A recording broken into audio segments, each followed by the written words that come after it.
Queridos, a paz do Senhor, você está no ADEC TV e hoje no quadro Lições Bíblicas estudaremos hoje a lição 13, a última lição do nosso trimestre. E essa lição tem o tema, a verdadeira identidade do cristão. O textual está no Evangelho de Mateus, capítulo 7, versículo 21, e está escrito assim: Nem todo que me diz, Senhor, Senhor, entrará no reino dos céus, mas aquele que faz a vontade de meu Pai que está nos céus. Verdade prática, no reino de Deus, não basta ouvir para se identificar com o Salvador, é preciso praticar o que se aprendeu. A leitura bíblica em classe está no Evangelho de Mateus, capítulo 7, versículos 21 a 27. A nossa lição tem alguns objetivos. O primeiro, explicar como se dará a condenação dos falsos seguidores de Jesus. Segundo, conscientizar sobre em quem estamos alicerçados. E terceiro, compreender que Jesus é a nossa verdadeira identidade. Professor Joás, nós chegamos à última lição desse trimestre, uma lição maravilhosa, e nós estudamos aí durante todo o trimestre sobre os valores do reino de Deus, a relevância do Sermão do Monte para a Igreja de Cristo. Foram 12 lições até aqui, lições importantes, lições práticas, e que com certeza aprendemos muito sobre o Sermão do Monte. Muito bom, né? O trimestre foi muito proveitoso, muito rico. Com certeza somou muito a nossa compreensão do ministério de Cristo, nossa compreensão do reino de Deus, seu caráter, né, sua ética. Foi um trimestre muito, muito abençoado, muito bom. E eu quero até aproveitar para falar do próximo trimestre, professor. Quem está em casa aí, nós estudaremos no próximo trimestre sobre a sutileza de Satanás contra a Igreja de Cristo. Essa lição já está disponível, não é, nas livrarias e também na internet, pelo site da CPAD, e é uma lição extraordinária. Vamos continuar, professor, quase que numa mesma linha de raciocínio desse trimestre. Claro que com temas diferentes, lições diferentes, mas mostrando aí o cuidado que nós devemos ter para servirmos a Jesus. Isso é muito bom. Professor, alguma lição que você gostaria de destacar aí, que pontuasse, né? Alguma lição que você gostaria de pontuar dentre essas 12 que nós já estudamos? Tem alguma coisa que você gostaria de refrisar aí para os irmãos que estão nos assistindo aí? O que você achou mais importante nesse trimestre? Acho que vale um destaque na segunda lição, né? A primeira é mais geral, né? Dá um panorama do Sermão do Monte, e a segunda ela já vai falar de identidade, né? Sal da terra e luz do mundo. Ela fala da identidade do cristão e vai muito de encontro à nossa lição de agora, né? Essa lição 13. O Senhor fala que o cristão ele tem uma identidade transformada, regenerada, né? Uma identidade nova a partir do andar com Cristo. E aqui nessa lição 13, né, no finalzinho do sermão, ele vai explicar melhor, né, o que é esse andar com Cristo, né? É ouvir a sua palavra e obedecer, pôr em prática, né? E ele tem essa expectativa a nosso respeito. Ele diz, lá na lição segunda, nós vimos isso. Ele diz da nossa identidade: vocês são sal da terra, luz do mundo, identidade, né?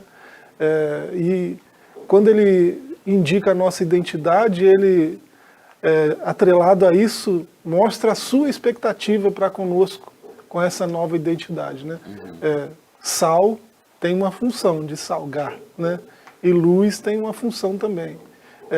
E essas funções, né, do sal e da luz são a expectativa dele a nosso respeito, né? Ele espera que nada apodreça perto de nós, ele espera que nada se deteriore perto de nós, ele espera que nada seja feito escondido perto de nós, né? Como sal e como luz. Sal e luz têm essas propriedades, né? E essa é a expectativa dele para com essa nova identidade que nós temos nele, né? Muito importante. Muito bom. O que a gente destaca aqui, professor, é exatamente a importância da presença de Jesus na nossa vida, o quanto ele muda a nossa vida. muda o nosso caráter, o nosso comportamento. Eu quero destacar isso, que quando a gente fala desses valores do reino de Deus, não quer dizer que o homem é que tem valor.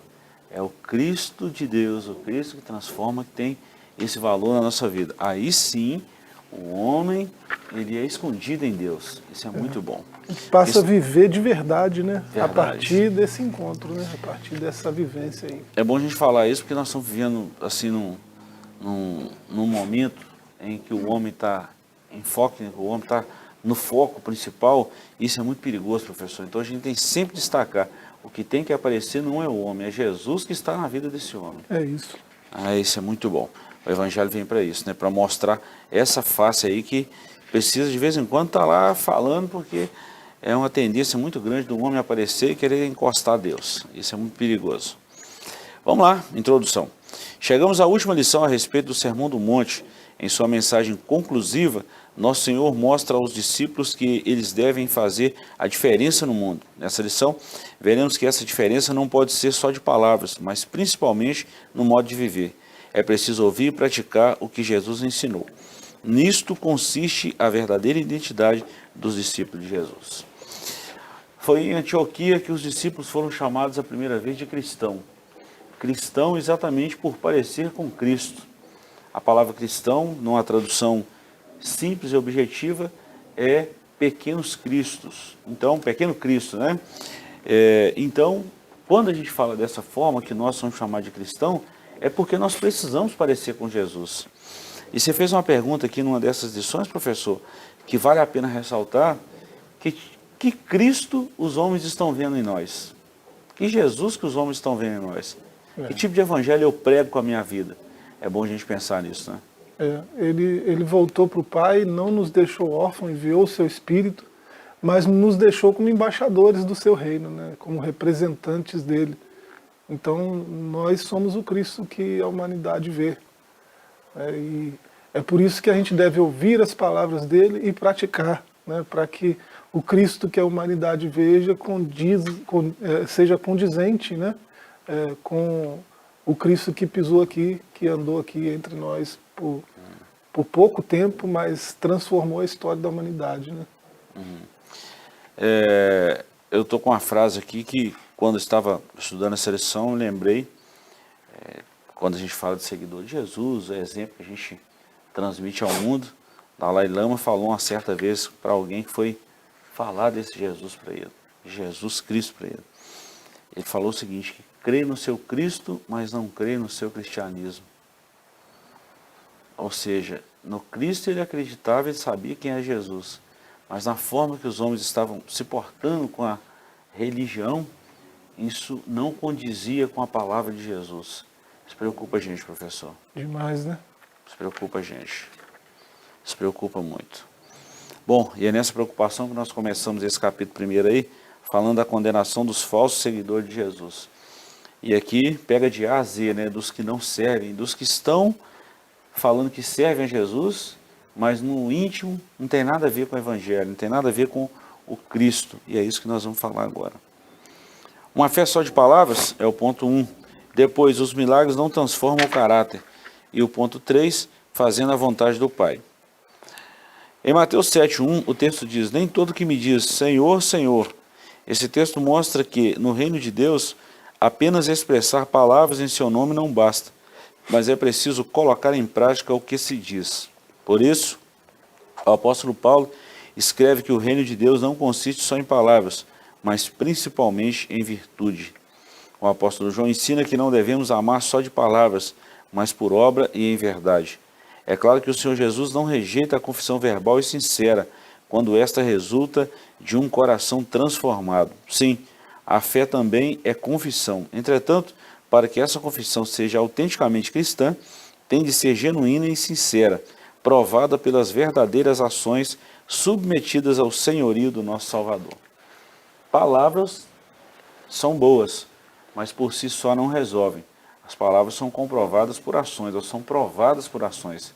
Então, se eu digo que amo a Jesus, mas não amo meu irmão, eu estou sendo mentiroso. Isso não reflete o que ele ensinou, né? Se o nosso cristianismo não refletir as verdades que Jesus ensinou, não é um cristianismo autêntico. Assim como Isaías, né, no capítulo 64 do livro, ele fala que a justiça, as nossas justiças são como trapos de imundícia, né?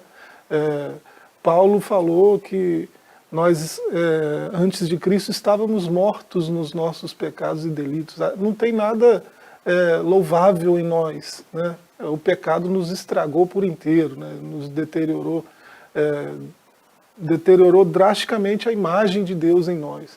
Então, o cristianismo, né? A verdade de Cristo, o evangelho apresentado a nós, o evangelho de Cristo, é que tem esse poder transformador, né? De tornar isso que é tão vil em algo útil para o reino, né? E aí, ele mesmo, no seu diálogo com Nicodemos, ele fala lá em João 3, né? Logo no começo, capítulo 3, verso 3 até o 5, ele fala que ele que é o Filho de Deus, ele fala que nós podemos nos tornar filhos de Deus também, né? E o apóstolo Paulo, em Romanos 8, né, no verso 39, ele fala dessa semelhança que nós adquirimos em Cristo, né? Nós nos tornamos semelhantes a Ele, à medida que a gente ouve a sua voz e age, né, em nossa vida de acordo com aquilo que ouvimos, né?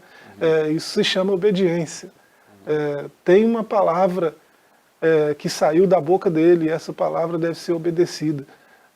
Quando a gente age assim, a gente é cristão autêntico, cristão verdadeiro. E aí o cristianismo que nós vivemos hoje, né, tem muito pouco dessa autenticidade. A gente perdeu em grande medida, grande parte do cristianismo moderno, perdeu a essência das palavras de Cristo, né?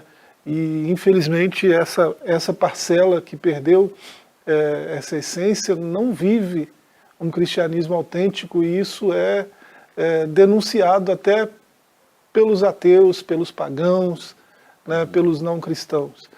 Quando você vê em nossos dias cristãos, pastores, líderes sendo ridicularizados na mídia por gente pagã, né, e assim, com verdade, né, o que denunciam sobre eles é verdadeiro. E aí o oposto, né, completo do que Cristo ensinou. Isso fala muito sobre o tipo de cristianismo que nós vivemos. Então a gente precisa voltar à essência, precisa voltar à palavra, é preciso um retorno à palavra de Cristo, para que o cristianismo volte a ser respeitado, né? Bom, professor, é nesse contexto que eu usei a palavra cristão. A primeira vez que os cristãos teve esse nome, foram chamados por esse nome em Antioquia, foi exatamente nesse contexto de ser parecido com Cristo. Tem uma das lições, eu não vou me lembrar qual agora, mas uma das lições que vamos estudar no próximo trimestre, que é o perigo ou a sutileza das mídias sociais. Hoje tem muita gente vivendo de mídia, vive uma coisa que não é. É exatamente esse contexto que nós estamos falando aqui agora. Isso é muito perigoso. É interessante o senhor lembrar essa questão de Antioquia, né? Eles foram chamados cristãos, né? Alguém olhou para eles e percebeu, esse povo está diferente. Esse sujeito que convive comigo, que trabalha comigo, esse sujeito está diferente. O que aconteceu? Aí vai olhar mais de perto, ele está parecendo com aquele outro sujeito que andou por aqui uns anos atrás, né? Então é um pequeno Cristo. As pessoas perceberam, né? Não foi o sujeito que se declarou, né? É uma fé só de palavras. Eu falo que sou, né?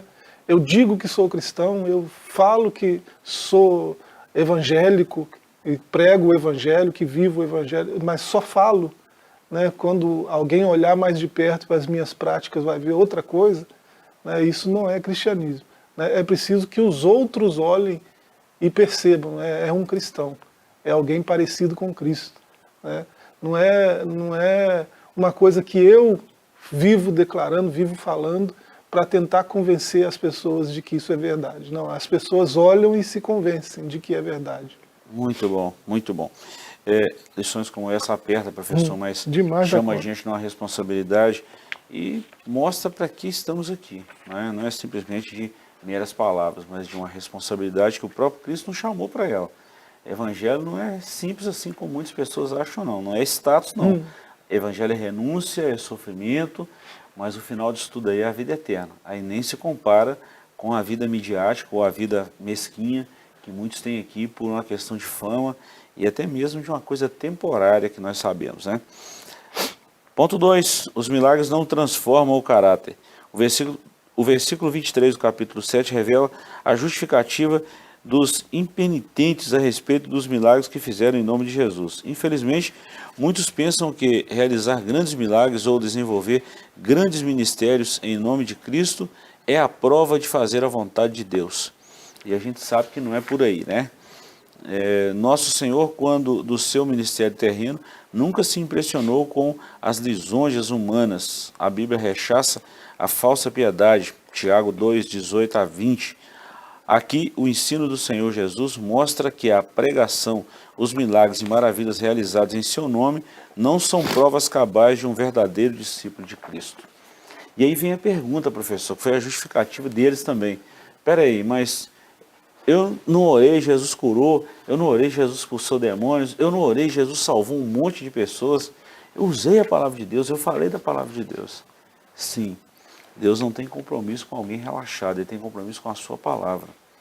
Então as coisas acontecem porque o nome de Jesus faz acontecer, não o homem que está usando o nome de Jesus. E essa fala de Jesus mostra que isso é perfeitamente possível, né? É perfeitamente possível alguém que não é cristão, chama Jesus de Senhor, mas o Senhor não governa a sua vida, né? Alguém que não é cristão realizar sinais, maravilhas, pregar o Evangelho, é possível e há poder na palavra de Cristo, né? E aí esses sinais acontecem, mas essa pessoa nem é conhecida de Cristo, porque não pratica as obras que Ele mandou praticar, né? Não obedece à palavra dele. No final tudo se resume a isso, a obediência à palavra, né? Você é de Cristo na medida que você obedece a Cristo.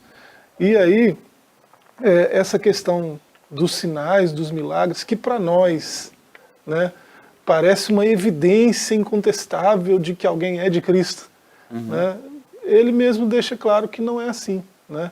Quando ele enviou os apóstolos, ele enviou os 12. Enviou e deu a eles autoridade para curar, expulsar demônios e fazer esses sinais todos. E foi os 12. Judas também estava lá. E Judas não era um cristão verdadeiro, né? Não era convertido, de fato, né? Ele tinha outros interesses, isso se provou depois, né? E Jesus já sabia, e ainda assim deu a ele essa autoridade, olha só, né?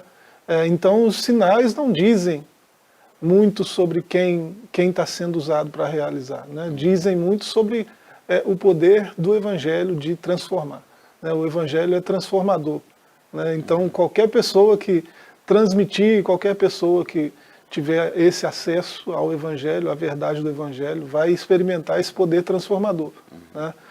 Agora, ser cristão implica em obedecer à voz de Cristo. Isso aí é outra coisa. Muito bom. Professor, e isso me faz lembrar de uma fala que nós tivemos aqui em alguma dessas lições anteriores aí, exatamente sobre os dons espirituais e o fruto do Espírito. O fruto do Espírito é tão importante quanto os dons espirituais. Eu diria que é mais importante. Né? Eu faço uma leitura dos 3 capítulos de 1 aos Coríntios, né? 12, 13 e 14.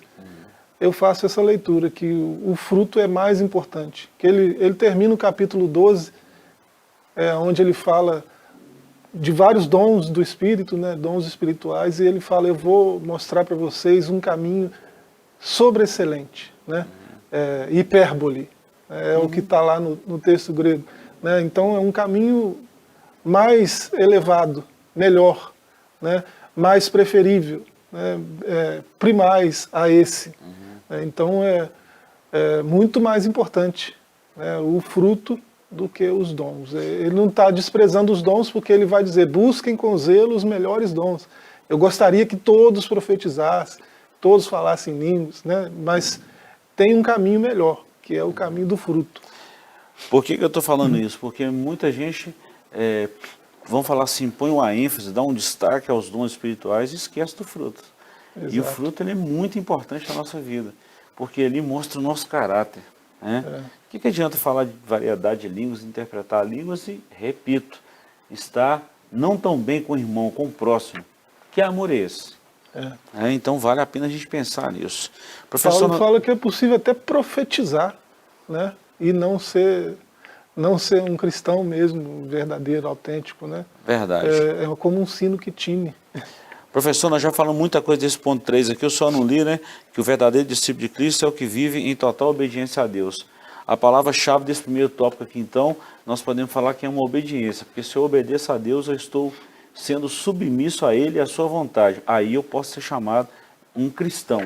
Isso. Né? E eu vou até falar assim, professor, enquanto nós estivermos nesse tabernáculo carnal, é um cristão em aperfeiçoamento. Quem é o verdadeiro cristão? É aquele que faz a vontade de Cristo. Né? Obediência. É isso, que obedece a sua palavra, a sua voz. Muito bom. Nós vamos para um pequeno intervalo, voltamos já já com a segunda parte desse programa maravilhoso, desse estudo da lição de número 13.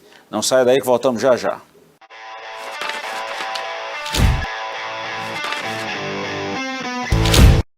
Olá, estamos de volta com o estudo da lição maravilhosa, a lição de número 13. Professor, nós encerramos aí falando da vontade do Pai, que é a obediência, e o próprio Jesus falou isso uma certa feita, né?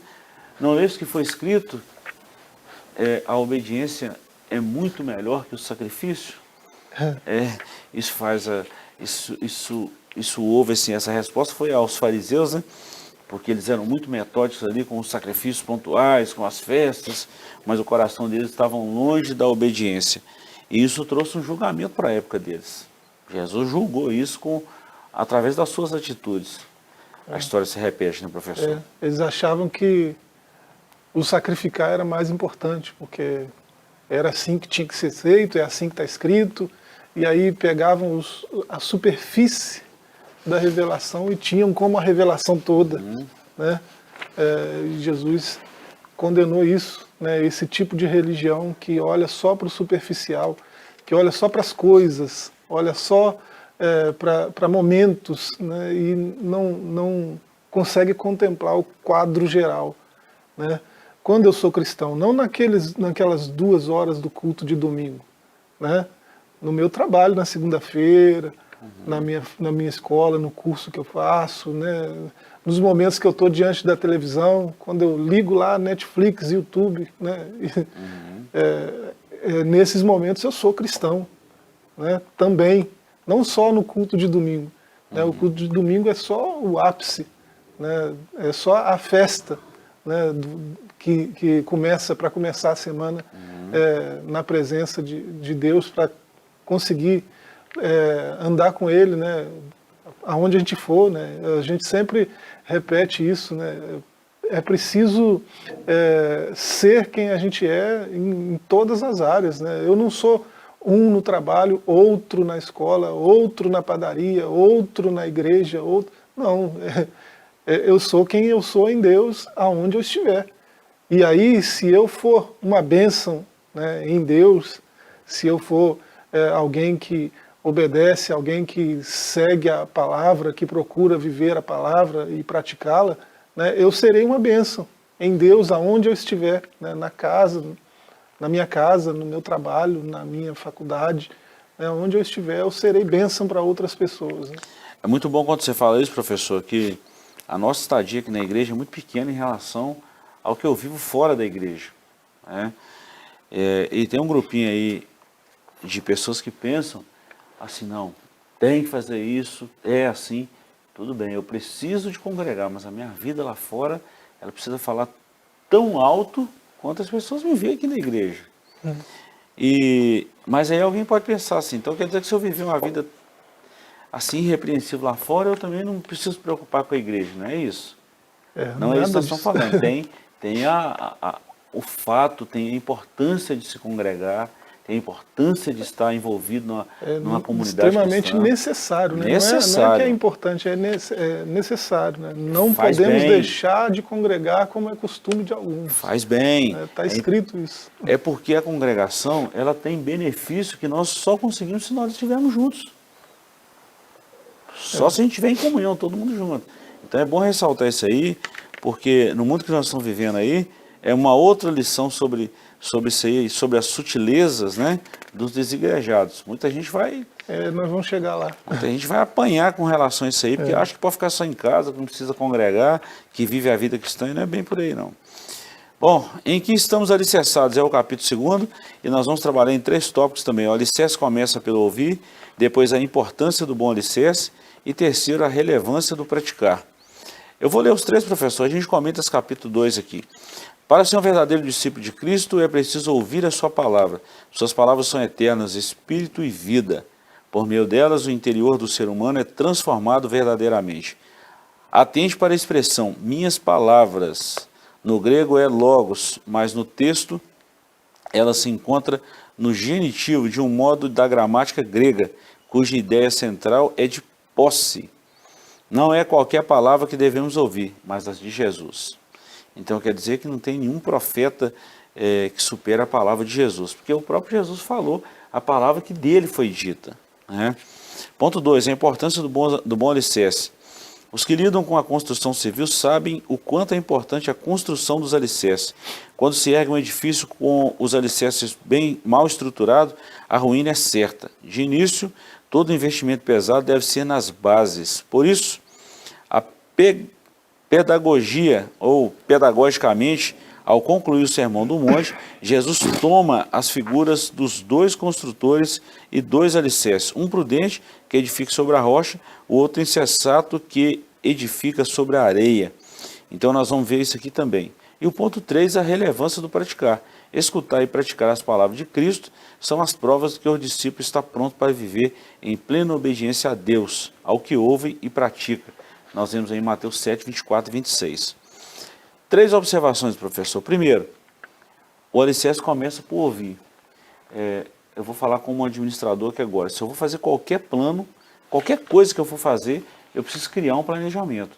E se eu não souber, se eu não estiver inteirado daquilo que eu estou pensando em fazer, eu preciso ouvir. E ouvir de quem tem experiência. No caso do Evangelho, que nós estamos falando de Cristo, eu preciso ouvir. Ouvir de quem? Ouvir de Cristo. Né? Depois eu preciso estar alicerçado. Se eu for construir, eu preciso estar alicerçado. E depois, não é só ouvir, eu preciso praticar. E é aqui que vem a parte difícil da coisa. Né? Esse que é o ponto aí, chave para entender o que Jesus está falando. Algumas traduções aí das nossas Bíblias, esse versículo 24 aí de Mateus 7, está escuta. Né? Mas uma tradução boa é ouvir mesmo. A gente sabe que existe diferença entre ouvir e escutar. Né? Você pode... uma cena bem corriqueira. Você pode estar dentro de casa, né, no meio da sua família, e você está empenhado numa leitura, estudando alguma coisa, e alguém chegar, a sua filha, a sua esposa, né, alguém chegar e começar a falar alguma coisa que está acontecendo, né, e você está atento ao que você está lendo e está escutando ao mesmo tempo. Né, está escutando. Daqui a 10 minutos, quando você deixar o livro a perguntar, estou falando de algo que acontece corriqueiramente. Todo dia. E aquele negócio que eu te falei? Falou? Falei assim. Falou isso? Falou não. Você estava escutando, mas você não estava ouvindo. Né? Se eu estivesse ouvindo, eu ia fechar o livro e olhar para ela, né? Aí eu ia absorver integralmente o que ela está falando. Né?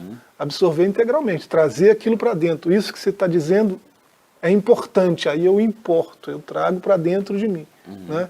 E aí, daqui a 10 anos, se perguntar de novo, né, é possível que eu me lembre da conversa, porque eu escutei, não apenas ouvi. Eu ouvi, não apenas escutei. Né? É a analogia que a gente está falando aqui. Então, Jesus diz que todo aquele que ouve as suas palavras e põe em prática. Né? E aí ouvir é nesse sentido que ele está falando. O que ele está falando tem que ser importado, tem que ser guardado no coração. Né? Bem a atitude do salmista: eu escondi a tua palavra no meu coração, para não pecar contra ti. Né? Esse ouvir é para isso. Né? Eu vou trazer para dentro, porque se eu guardar isso, eu vou ser capaz de colocar isso em prática na minha vida, vou ser capaz de agir de acordo com esse conhecimento. Né? Então esse é um alicerce sólido, não é aquela areia movediça, né? Não é aquele alicerce inconstante, né? que é vulnerável, estável, né? É um alicerce firme, é uma base sólida, porque as palavras dele são espírito e vida. Né? Só ele tem as palavras de vida eterna. E se eu assimilar essas palavras e colocá-las em prática na minha vida, a minha vida vai ser vida de verdade. A importância desse alicerce, professor, é exatamente porque construções não são feitas para construir hoje e destruir amanhã. Assim a nossa vida com Deus, a nossa vida ela tem uma projeção para a eternidade. Ela não é só um período, só um espaço de tempo aqui. Ela tem uma projeção muito ampla para a eternidade. E esse alicerce precisa estar bem fundamentado. Porque se não tiver, a casa vai ser destruída. Porque tem muita gente que lê esse Mateus 7 e não observa. E aqui vai uma observação a todos vocês, a todos os irmãos que nos acompanham. Que Jesus falou de igual modo aos dois construtores. Vieram as chuvas, subiram os rios e deram contra aquelas casas. Então, a chuva, os rios, a tempestade, o vento forte, não foi só para uma casa, senão isso seria injusto. Não foi só para a casa que foi construída na areia, foi também para que foi construída na rocha. Ou seja, tribulação, luta, dificuldade, isso vem para todos. Agora, se o alicerce estiver em Cristo, a tempestade vem, vai e a casa permanece. É isso que Jesus está falando. Isso é tremendo, né? Nós temos uma confiança em Cristo que assim, não se encontra em outro lugar. Ele é a rocha, ele é a nossa rocha. Nós podemos dizer como aqueles israelitas no deserto, né? A nossa rocha não é como a rocha deles. Né? A nossa rocha é firme, é um alicerce inabalável. E se a gente estiver firmado nessa rocha, pode vir o que vier, que a gente vai permanecer intacto depois que a tempestade passar. Né? Há algumas escolas, vamos falar assim, algumas coisas normais da vida, né? De pé. Mas está de pé. Isso é muito bom. E encerramos, professor, falando da relevância do praticar. Precisa praticar, né? Por exemplo, se alguém, vou dar um exemplo prático, se alguém tira a carteira, vai para a autoescola, treina lá na escola, não sei quanto tempo hoje, mas faz o exame psicotécnico, depois faz o exame de legislação, vai para a rua e tira a carteira. Se você não praticar, como que vai vir a experiência? Vai ficar com medo de tirar o carro da garagem. Não houve prudência, né? A prudência é adquirida com a prática. Você ouve as palavras de Cristo, você entende, traz para dentro, né? E começa a viver de acordo com esse conhecimento, você vai se tornando alguém prudente, alguém sábio, né? Como ele diz aí, o construtor sábio é o frônimos, né? Sábio, prudente, que tem uma inteligência acima da média. Qualquer um que guarda as palavras de Cristo e as põe em prática, adquire esse tipo de inteligência, né? Uma sabedoria que não se encontra em outro lugar, a não ser nas palavras de Cristo. Professor, quando a gente olha para essas questões práticas do Evangelho, a gente vê muitas vezes o quanto a gente está aquém do Evangelho puro e simples. Principalmente nesse contexto que nós estamos vivendo hoje no mundo, né? Isso eu estou falando. Algumas igrejas que estão, se a gente não vigiar, a gente vê aí postagens e mais postagens, né? Hoje nós estamos vivendo um mundo midiático, mas o quanto estão pervertendo o simples evangelho puro e simples, por uma coisa aí de chamar a atenção da igreja, ou de um entretenimento, ou de tantas outras coisas aí que não tem nada a ver com o evangelho. E isso assusta a gente, tá? Eu vejo essa lição eu lembro muito de uma pregação do Paul Washer, que é muito famosa, muito conhecida na internet, né? A pregação chocante. E ele fazia exatamente esse tipo de comparação que a gente está fazendo aqui, né? A igreja moderna, né? E ele está falando há uns 15 anos atrás, né? A igreja moderna, a igreja dos nossos dias, ela tem valorizado coisas que são secundárias, que são importantes para o ser humano, mas não são essenciais, não tem a importância que o Evangelho tem, né, para um cristão. E aí nós estamos trocando as palavras de Cristo por entretenimento, né, por status, e um monte de coisas desse tipo que não contribuem para o avanço do Evangelho, para esse crescimento em sabedoria, em entendimento, né, essa construção na rocha. E aí, a gente, na época, ele falou até de uma cantora famosa da época que os cristãos queriam imitar, porque ela se declarava cristã, né? E hoje a gente vê inúmeros artistas aí se declarando cristãos, e quando você vê a prática, um cristão venderia maconha, um cristão promoveria festas regadas a muito álcool e muita promiscuidade, um cristão faria isso, né? Mas como é um famosão, né? E assim, é um status e tanto fazer postagens, fazer rios ao lado dele, né? Então aí tem um monte de cristãos que chama ele para vir para a igreja, chama ele para fazer shows aqui perto de nós, e isso está chegando no Brasil, né? Essa era a realidade lá nos Estados Unidos, há 15 anos atrás, onde Paul Washer pregou aquela pregação, né, pregação chocante, e isso hoje tem se tornado uma realidade aqui no Brasil, infelizmente, né? Igrejas estão tomando moldes de boate, né, de casas de show, e estão trazendo gente pagã para estar no altar, para promover shows pagãos, né, num lugar santo, e dizendo que isso é para atrair os jovens para o culto, né? Chamar isso de culto já é esquisito, né? Estranho. Mas que tipo de cristão precisa disso para cultuar? Isso é muito estranho. É o que nós estamos vivendo, um cristianismo sem Cristo. Um cristianismo onde qualquer outra coisa é mais importante do que as palavras de Cristo. Isso preocupa, professor, porque são sinais dos últimos tempos. E Paulo, próprio Jesus, já alertava para momentos como esse, onde muitos cristãos trocariam a palavra de Deus por coisas superficiais, não profundas, coisas rasas, e que trocariam, né? Infelizmente, nós estamos vivendo um tempo desse. Isso preocupa a gente, isso preocupa muito. Porque isso há um tempo atrás estava muito longe, hoje já está perto.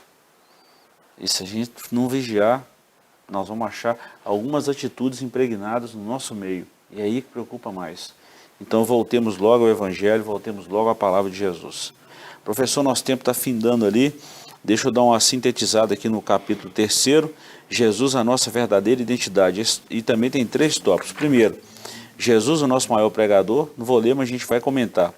A autoridade do ensino de Cristo e Jesus como nossa identidade. Já falamos sobre tudo isso aqui, professor. Paulo foi um baita de um pregador? Sem dúvida. Pedro foi. Tiago, Timóteo, Apolo? Sim. Mas Jesus, ele precisa continuar sendo o nosso maior exemplo, nosso maior pregador. As palavras que esses apóstolos pregaram foram palavras que foram ensinadas por Jesus. Sim. As palavras dos apóstolos refletem o que eles ouviram dele, né? E por isso tem autoridade de escritura, né? Você vê um reconhecendo isso no outro, né? No caso de Pedro falando de Paulo, né? E assim, todas as palavras de Jesus devem ser levadas com primazia, né? Devem ser importadas com caráter de urgência, né? Com um carimbo de cumpra-se, né? Então, o que ele falou, eu preciso, com muita agilidade, né, procurar cumprir na minha vida, procurar viver de acordo com o que ele falou. Né? E aí a gente precisa mesmo de um retorno às palavras de Cristo. Porque tem palavras de Cristo que em muitas das nossas comunidades hoje são até proibidas. Né? O senhor falou isso, né, recentemente aí, né, nos nossos cultos aí de terça-feira, né, de ensino. Né? Não dá para... Você vai pregar sobre pecado? Não, hoje não vai dar para você pregar, não. Né? Deixa eu ver seu esboço aí. Peraí, você vai falar de inferno, de pecado, de morte? Né? Nós não usamos mais essas palavras aqui. Então, a gente ri para não chorar. Né? Triste, mas é verdade. Professor, a autoridade do ensino de Cristo, não precisa nem falar disso aí, a autenticidade e a autoridade do ensino de Jesus. Perguntaram por uma vez, você ensina com qual autoridade? Aí ele respondeu com a retórica, né? Respondeu com a pergunta, o batismo de João é do céu ou da terra? E eles não tiveram resposta. Se vocês me responderem, eu respondo vocês. Mas a gente pode olhar para o ministério de Jesus e dizer com que autoridade. Né? Sim, sem dúvida. O Filho de Deus que está falando. Sim. Né? Alguém que, ao nascer, já cumpriu centenas de profecias, né? E sua trajetória toda foi cumprimento de profecia. Cada passo que ele dava, uma profecia se cumpria. Verdade. Né? Então, com essa autoridade. Ele não precisa dizer, como diziam nossos mestres, nossos sábios. Não, ele fala, vocês ouviram, eu porém vos digo. Né? A gente vê isso no Sermão do Monte. É com essa autoridade que ele faz isso. Né? É muito diferente de um mestre ensinando, né? De um mestre comum ensinando. Ele é a própria palavra. E fechando, professor, ele é a nossa identidade, ou seja, o nosso modelo. Sigamos Jesus, né? Chegamos ao final desse trimestre maravilhoso, dessa lição de hoje. Queremos te agradecer pela companhia e, se Deus nos permitir, voltaremos na próxima semana com a nova lição, com o novo trimestre. Deus te abençoe e até lá.